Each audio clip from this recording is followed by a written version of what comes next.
Morning student. आज का जो टॉपिक है हमारा important 10 questions for CBSE exams और हमारा आज का चैप्टर का नाम है एटम न्यूक्लियाई और टॉपिक है पहला Rutherford and alpha particle scattering experiment. अब दो तीन फार्मूले हैं, इसमें ज्यादा फार्मूले नहीं है। पहला है kinetic energy of the alpha particle, वो हाफ एम वी स्क्वायर होता है या 1/4πε02 r0। ये वाला ही टॉपिक मेन है। डिस्टेंस ऑफ क्लोजेस्ट अप्रोच, इसमें न्यूमेरिकल आ सकता है। इंपैक्ट पैरामीटर वाला जो फार्मूला है वो ऑब्जेक्टिव टाइप में ज्यादा आता है, सब्जेक्टिव टाइप में कम आता है। तो हम सिर्फ इंपैक्ट पैरामीटर का ही क्वेश्चन करने वाले हैं अभी।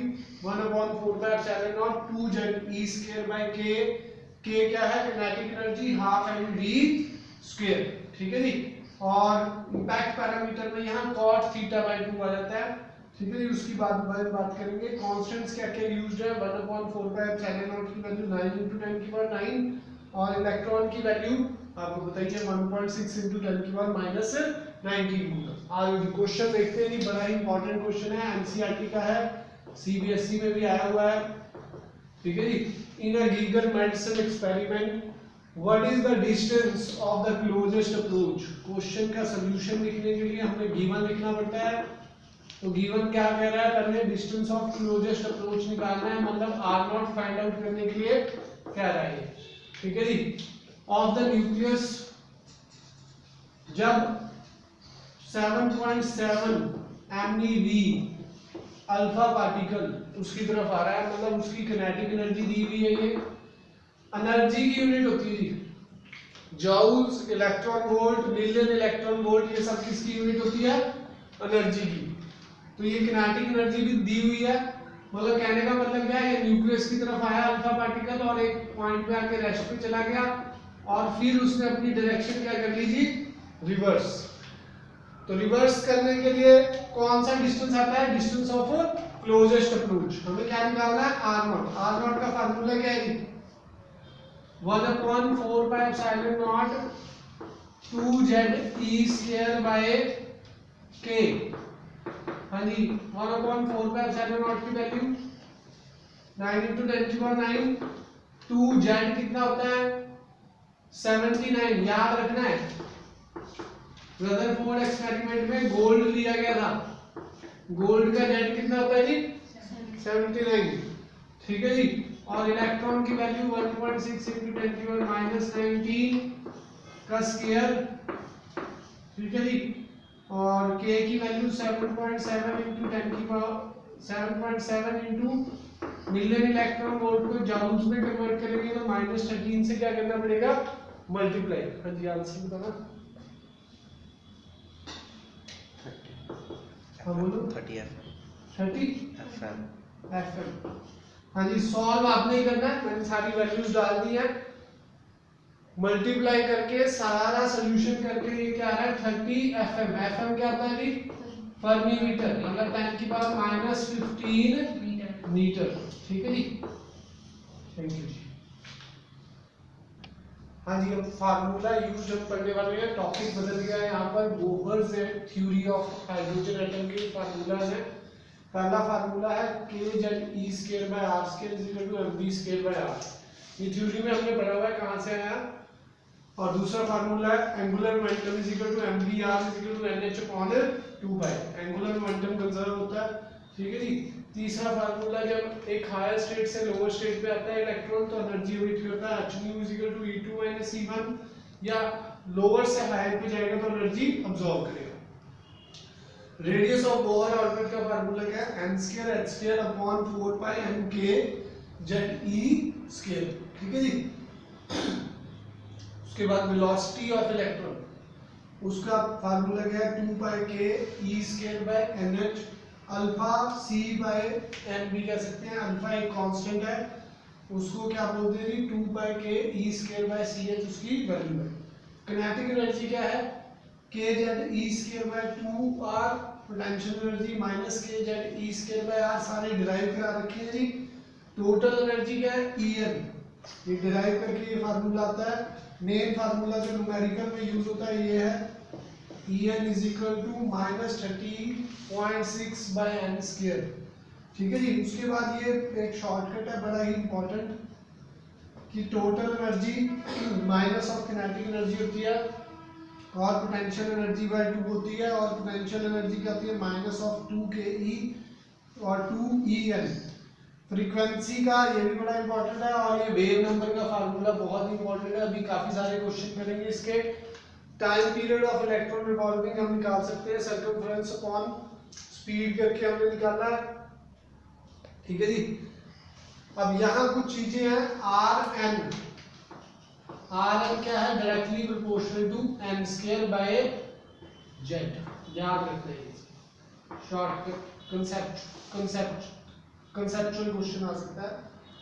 वेलोसिटी अगर मैं बात करूं, Vn is proportional to z by n आता है, z बाय n, ठीक है जी।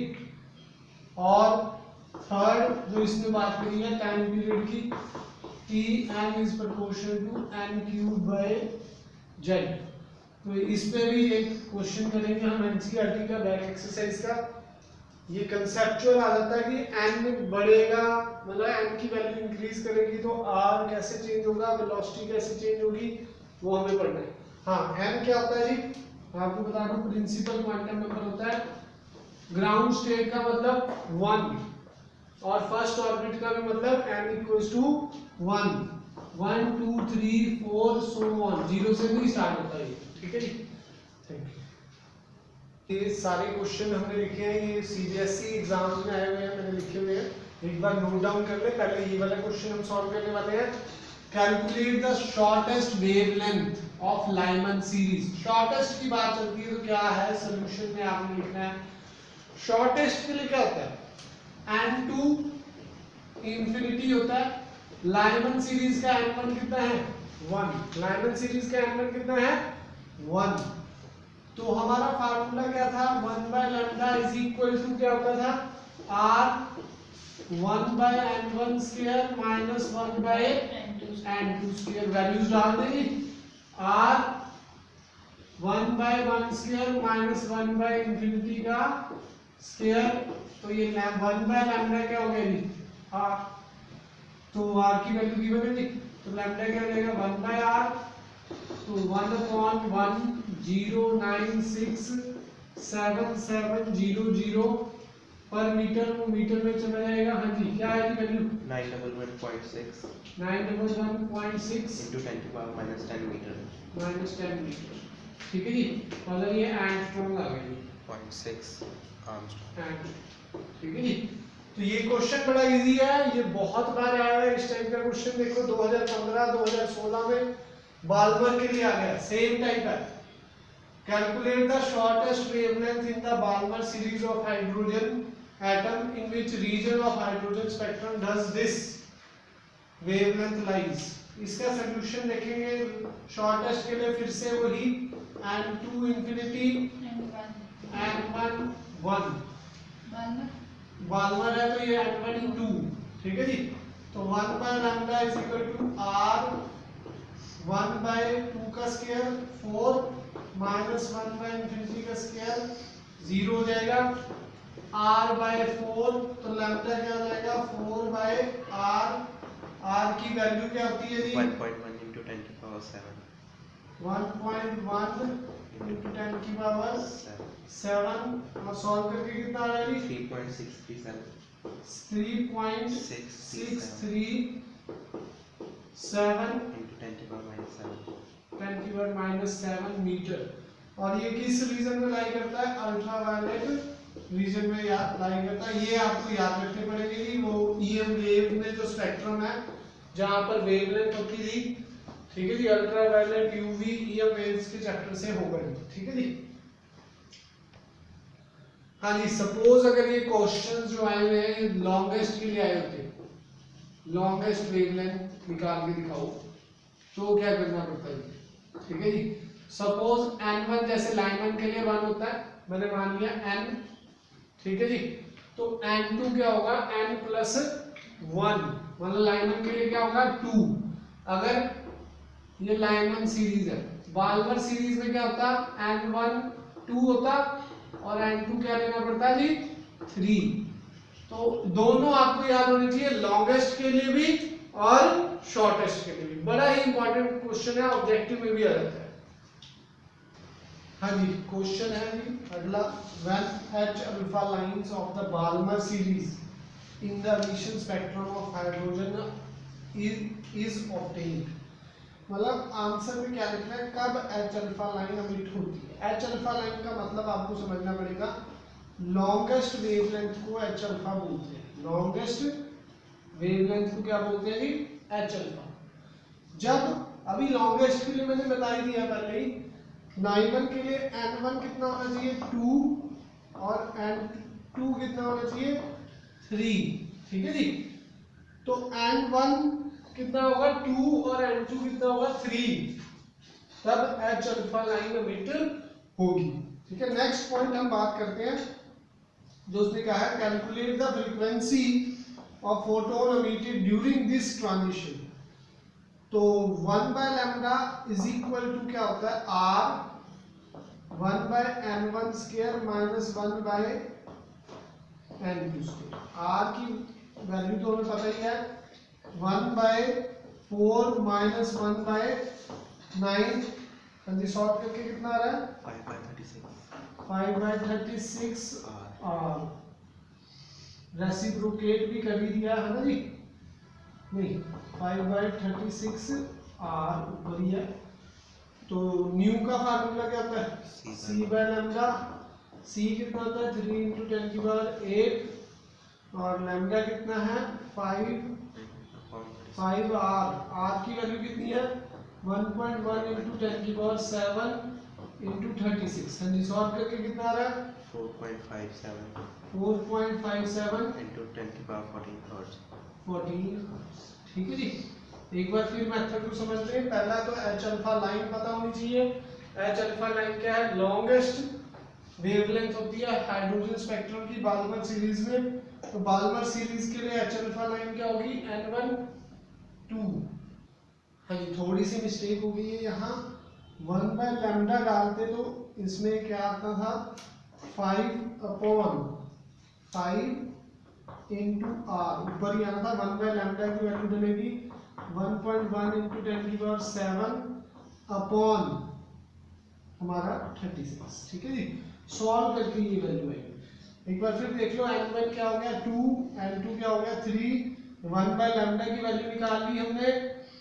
फ्रीक्वेंसी का फार्मूला होता है c बाय लैम्डा, तो 1 बाय लैम्डा की वैल्यू जो हमने निकाली थी वो यहाँ पुट कर दी। c की वैल्यू हमें पता होती है, कैलकुलेट करके ये आंसर आ जाएगा। और नेक्स्ट क्वेश्चन है, the shortest wavelength limit for Lyman series is given. इतना दे रखा है, लैम्डा ls दिया हुआ है शॉर्टेस्ट लाइमन सीरीज के लिए गिवन है जी। अब शॉर्टेस्ट की बात करें तो n1 कितना होता है लाइमन के लिए 1 और n2 कितना होता है इन्फिनिटी। n2 कितना होता है जी इन्फिनिटी। तो 1/ls lambda ls is equal to r 1/1 का स्क्वायर माइनस 1/इन्फिनिटी का स्क्वायर। तो r की वैल्यू आ गई यहाँ से, r is equal to 1 lambda ls।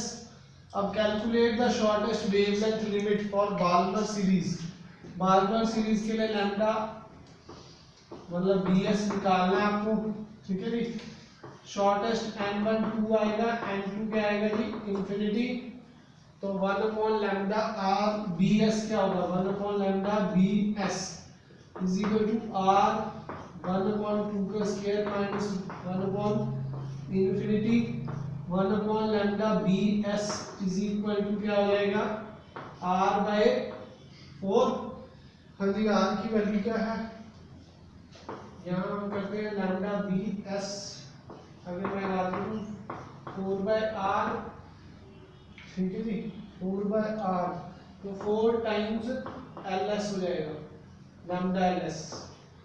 हाँ जी, कितना आ जाएगा जी 4 इंटू वैल्यू पुट करें 9.913.4 एंगस्ट्रॉम क्या आ रहा है जी 36,653 53.6 एंगस्ट्रॉम।